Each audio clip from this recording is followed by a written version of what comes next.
absolute fact that God is sovereign. That God is sovereign over all that takes place on the planet. God is sovereign over the entire universe. And the galaxies beyond all of our understanding are all within His control. There's nothing that exists that is not under the authority and the sovereignty of God. So I want you to keep that in mind today. God's sovereignty. The fact that He is in charge. He is the King of Kings and the Lord of Lords. His omnipresence and His omnipotence. He's everywhere and He is all powerful. I want you to think of all of those things today as we talk a little bit about the joy set before Him. The reality is the nails on the cross did not have the authority to hold Jesus. Think of it, keep it, remember it. The nails in His hands did not have sovereignty over Jesus because Jesus is part of the Godhead. Jesus is God. So nails can't hold God on the cross. It is a much bigger power, a much more authoritative power. It's a much more significant thing that holds Jesus on the cross. I want to read a passage for you from Hebrews chapter 12. I'm going to read a little more than what is on your screen, but I want you just to catch it in a little more context. Chapter 11 has just ended with this great sort of litany of people of faith, people of dynamic faith through the ages. And as it's wrapping up in that process, we come to chapter 12, and it says this in verse 1. Therefore we also, since we are surrounded by so great a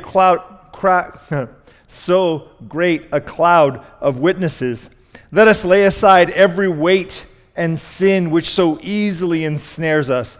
Let us run with endurance the race that is set before us, looking unto Jesus, the author and the finisher of our faith, who for the joy that was set before Him endured the cross, despising the shame, and has sat down at the right hand of the throne of God. The cross was Christ's commitment to you and I. The cross was Christ's commitment to you and I. If the nails don't keep Jesus on the cross, if in fact the nails are not what are holding Him, then it has to be something else. And if you realize that it is His commitment to us that holds Him there, it changes everything. This weekend, everyone is talking about the cross. They're talking about the crucifixion. They're talking about the resurrection. But as we are talking about those things, we have to know that is not representative. That is not representative of Jesus being forced to be there. It is representative of the fact that He wanted to be there. He committed Himself to be there. So what we're talking about today is not just that Jesus was on the cross, that Jesus in fact died for us, but more deeply I want to talk about why He did it, why He stayed. In the passage we just read, it said, for the joy set before Him, He endured the cross. Looking to that joy, looking to something beyond the cross, He endured the cross. Now, on this planet where we live, I heard a preacher say we live in Friday, but we know about Sunday.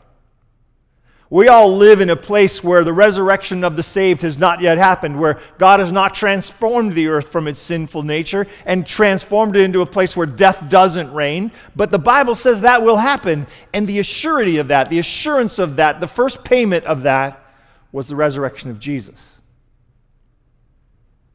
What's crazy about what we're talking about today is it begins to let us peek in, to just take a little glimpse at the heartbeats of God, the things that are motivating what God does on our behalf.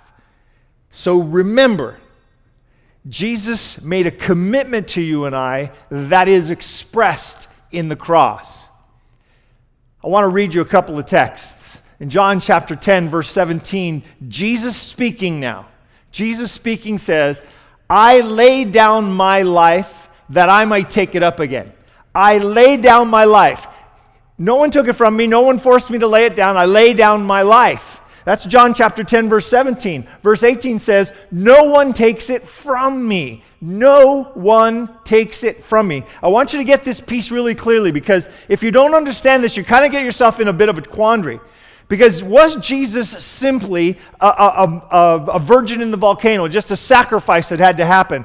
Was Jesus just some sort of grand, eternal sacrifice? Did God build this being, send him down to the planet, hang him on the cross, kill him so that you and I could live? If so, it's just another form of paganism. If so, it's just another kind of idolatry and just another kind of payment made so that God would not be so mad. A payment made so that God's anger would go away. But if in fact it is God on the cross, if in fact it is God on the cross, and that's what this text is saying, Jesus said, I lay down my life that I might take it up. He says, I have the authority to take my life back up. I laid it down. I will take it up again. No one takes it from me. I am giving it for you. I am giving it to you. If it is God on the cross, this is a completely different story.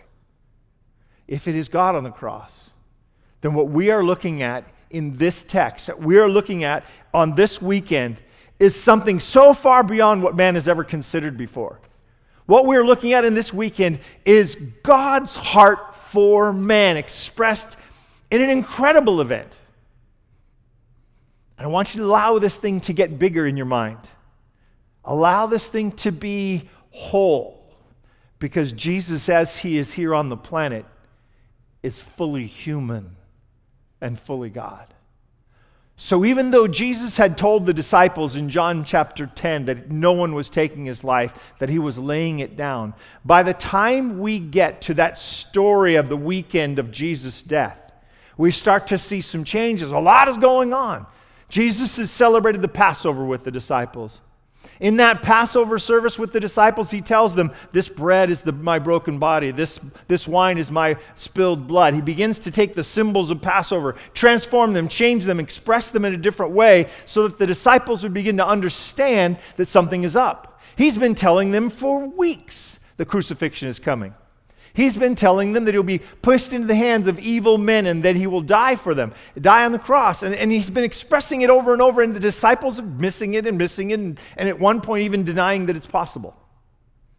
Jesus is clear about what's coming. But do you remember the garden? Jesus is certain about what is going to happen. But do you remember what happens in the garden? Jesus goes to the Garden of Gethsemane.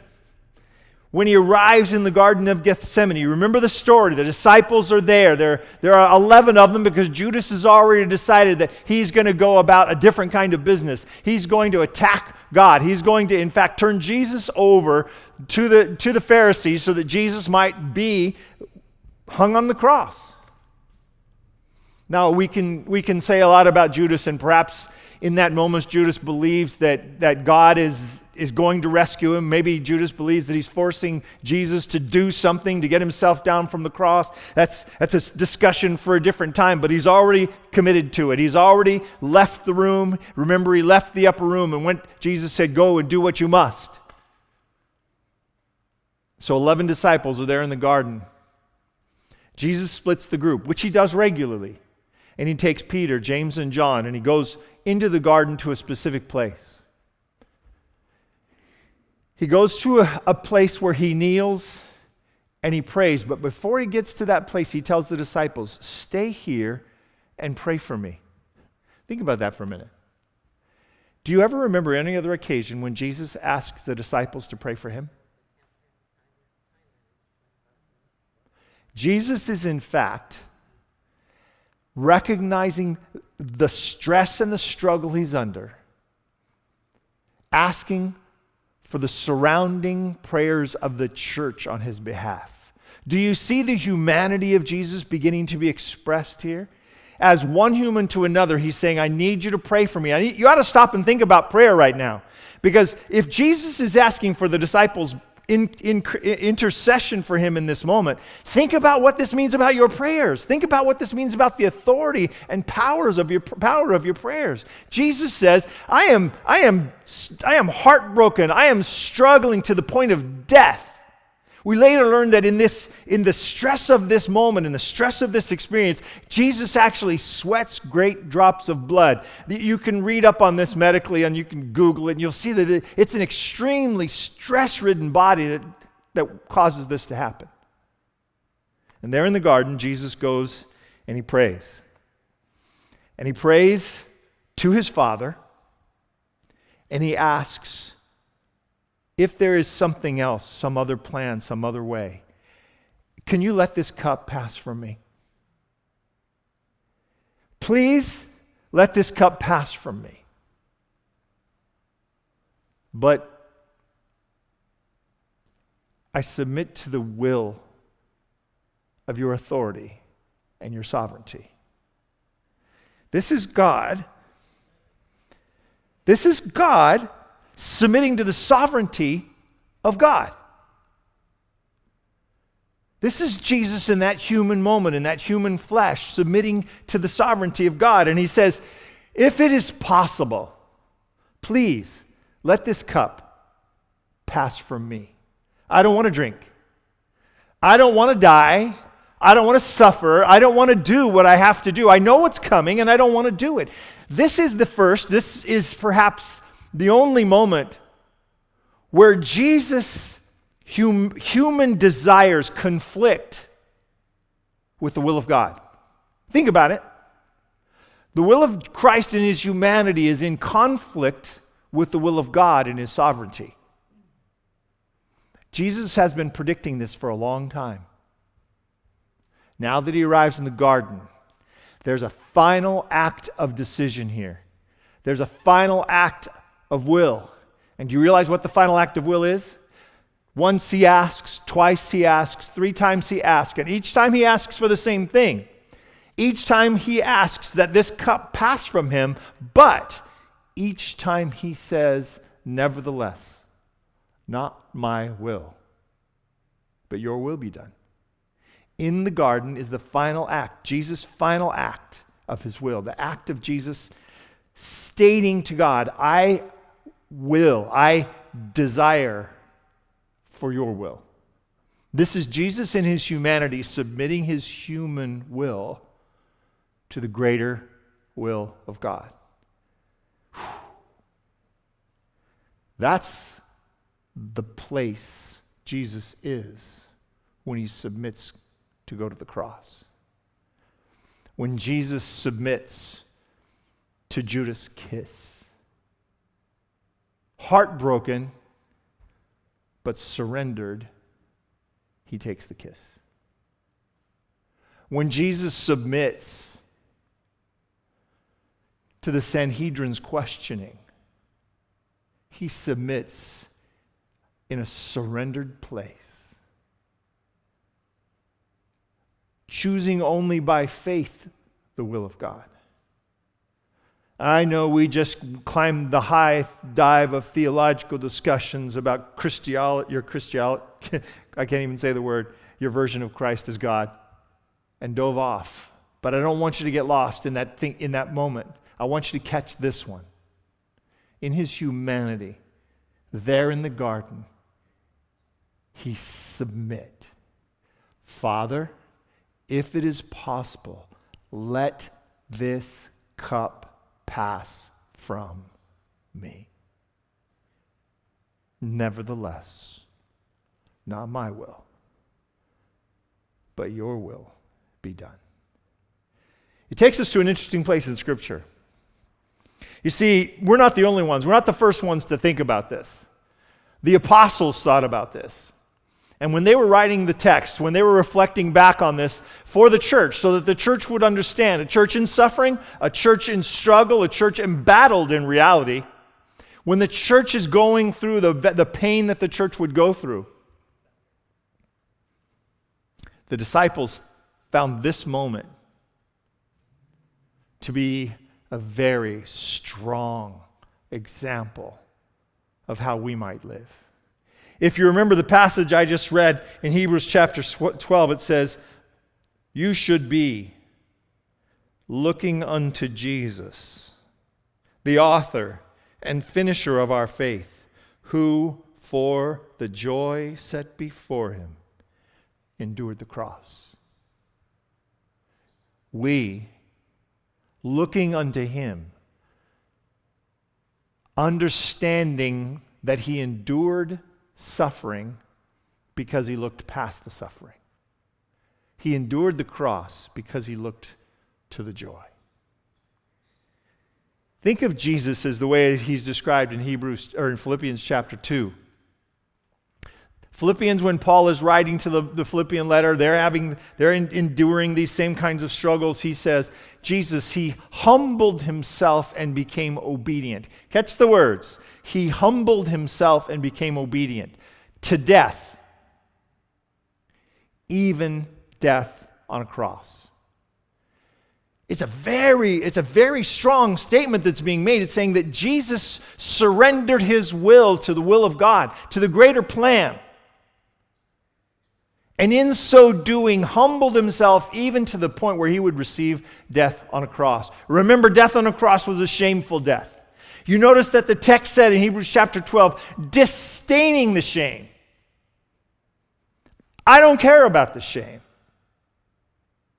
Jesus submitting himself to the will of God in this moment, humbling himself. Hebrews says it even more strongly in chapter 5 and verse 7. Hebrews in 5:7 says, he learned obedience by the things which he suffered. Stop for a sec. Did the Bible just say Jesus learned?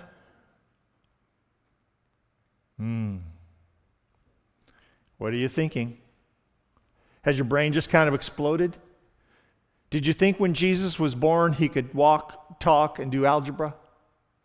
Did you think Jesus could understand the Hebrew alphabet from birth, or did you realize that in his humanity, he learned? Did you realize that in his humanity, he learned spiritual things as well? This text is a powerful statement. It says, he learned obedience by the things which he suffered. They're kneeling in the garden. I don't want to do this. I know what this looks like. I've seen crucified people before. I know the pain. I know the sorrow that's coming. I know the separation that I'm even feeling now between you and I will grow. And God, Father, please, if there's any other possible way to do this, if there's a plan B, can we do that? But if there isn't, I will do what you want. For the believer, for the Christian, for you and I,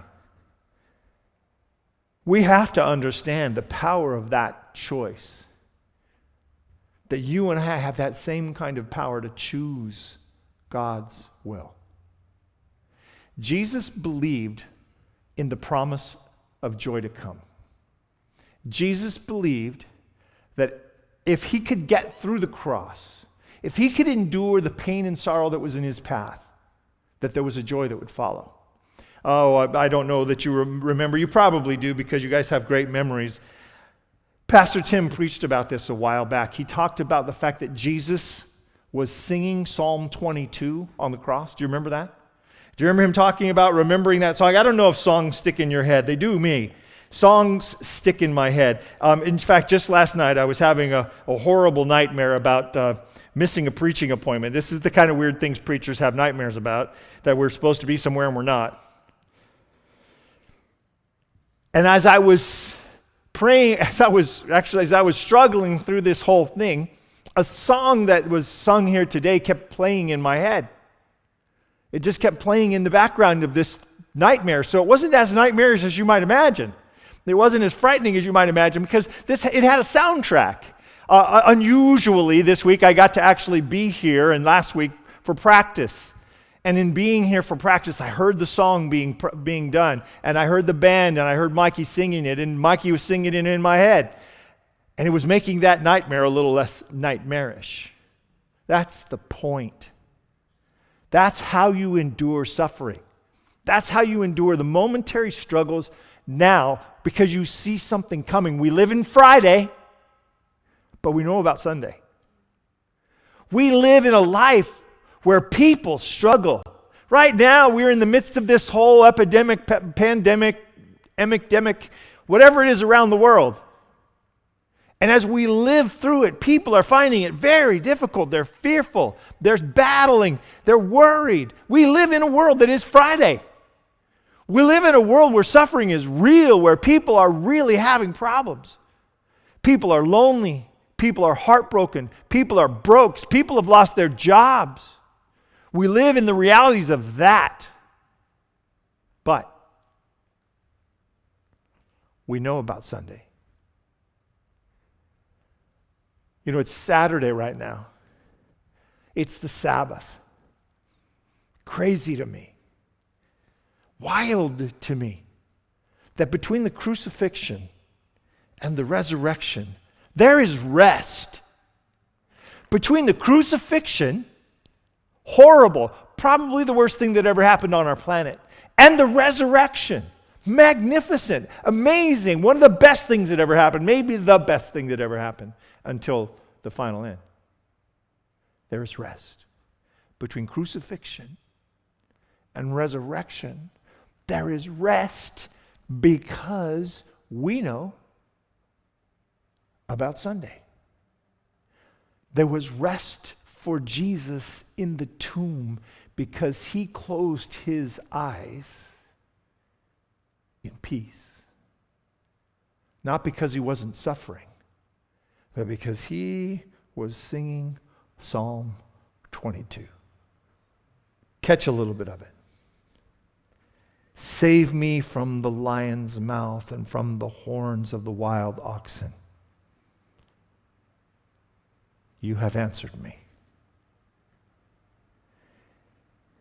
He has not despised nor abhorred the affliction of the afflicted, nor has he hidden his face from him.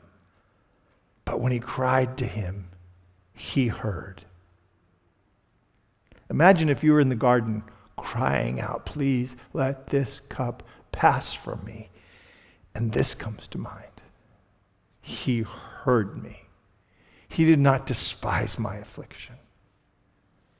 And then verse 27. This, I think, is the peace. This, I think, is the verse that's playing in his head. Usually when a song gets to playing in my head, it's not the whole song. It's some specific element of the song. This is what I think was playing. This is what I would have had cranked to 9. All the ends of the world shall remember and turn to the Lord.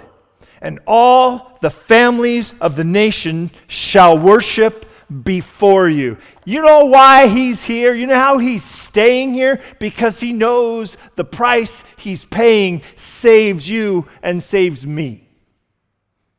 Jesus endures the cross for the joy set before him, and you're the joy. You're the reason. God looked down through time. He looked at this moment. He looked at you today and me today, and he said, for those people, I'll die. Sometime way back in eternity, when you and I became existent only in the mind of God, only in an idea.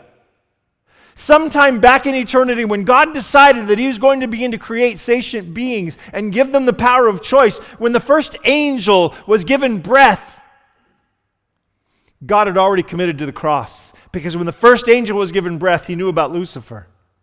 He knew that one of those angels would turn against him entirely. He knew that one of those angels would decide not to follow him anymore. He knew that sin would start and would grip the world when he created that first angel. When he was there in the garden, you remember the story. It's painted beautifully and simply in the text in Genesis, where it says that God formed man out of the dust of the earth. Everything else was spoken into existence by the authority of God, and he chose in his desire to be connected with this being to form man out of the dust of the earth. And there laying before him is a fully formed though not yet alive, Adam. There on the ground in front of God is the full man, the whole being. Everything, every part that is necessary is present. Everything waits for one thing: that final act of God. And kneeling there over Adam before he breathes into him the breath of life.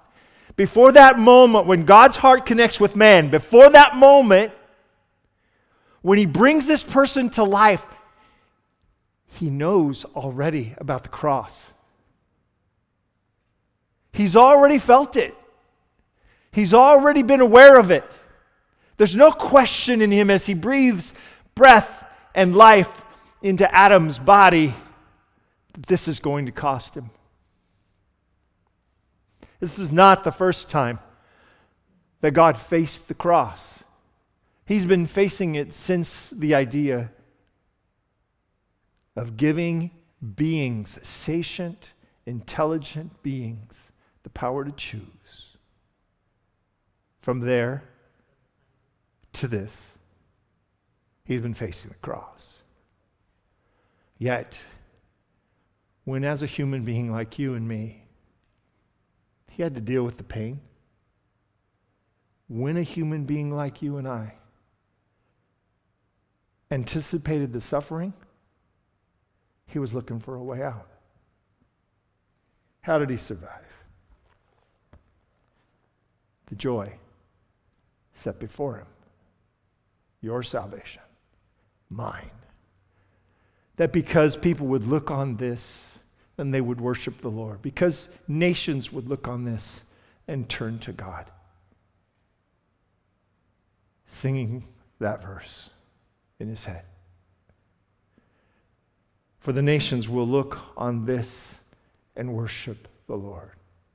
For the nations will look on this and worship the Lord. Today is proof. Billion people around the world claim Jesus today. And for that joy set before him, he endured the cross. You were redeemed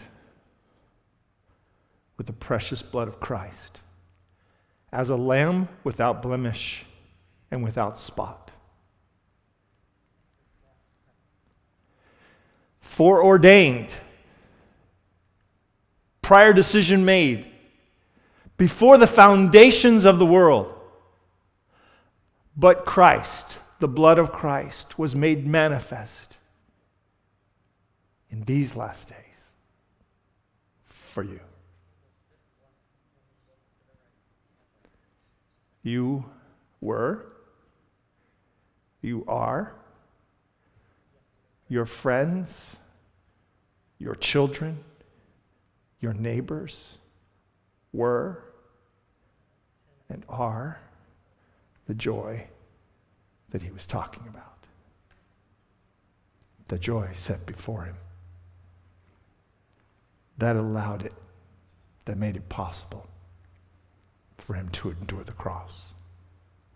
Let's pray. Father in heaven, we completely recognize that we don't deserve what you did. Dear Jesus, we have no idea. We're not even aware of what this really was and how much it cost.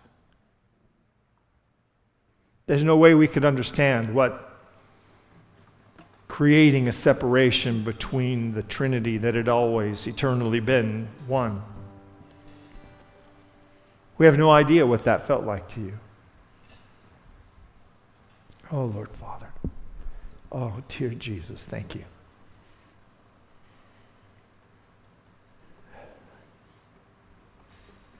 Thank you that you considered us joy.